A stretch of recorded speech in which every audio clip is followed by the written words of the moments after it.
আসসালামু আলাইকুম এভরিওয়ান। আমি বর্তমানে দাঁড়িয়ে আছি একটি বন্ধ হয়ে যাওয়া ইটভাটায়। এই ইটভাটায় একদিন অনেক শ্রমিক কাজ করত। টন টন মাটি পুড়িয়ে তৈরি হতো হাজার হাজার ইট। দূর থেকে এই চুল্লিকে দেখলেও অনেকে ভয় পেত, ভাবতো এই চুল্লি হয়তো একদিন সবকিছু পুড়িয়ে ছারখার করে দেবে। এর কাছে কেউ আসতে চাইতো না। একদিন মানুষে মানুষে বিবাদ লাগলো এবং এই চুল্লিটি পার্মানেন্টলি বন্ধ হয়ে গেল। এই চুল্লিতে আর আগুন জ্বলল না। সেদিন থেকে এই চুল্লি এভাবেই দাঁড়িয়ে আছে। এখান থেকে আমাদের শেখার একটা বিষয় আছে।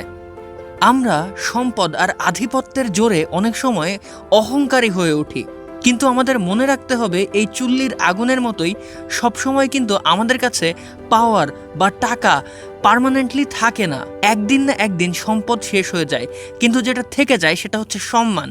তাই আপনি মানুষের কাছে যদি আজকে ভালো থাকেন, তাদের সাথে যদি ভালো বিহেভ করেন, সেটা একদিন আপনার কাছে একটা অ্যাসেট হয়ে সম্মান হিসেবেই ফিরে আসবে। আর আপনি যদি অহংকারী হন, একদিন সম্পদ ফুরিয়ে যাবার সাথে সাথেই ঠিক এভাবেই আপনি খুব একা হয়ে যাবেন। সমাজ আপনাকে খুব ভালোভাবে মেনে নেবে না। থ্যাংক ইউ সো মাচ এতক্ষণ কথাগুলো শোনার জন্য। This is Sheikh Naim Hasan Moon signing out today. Allah হাফেজ, আসসালামু আলাইকুম।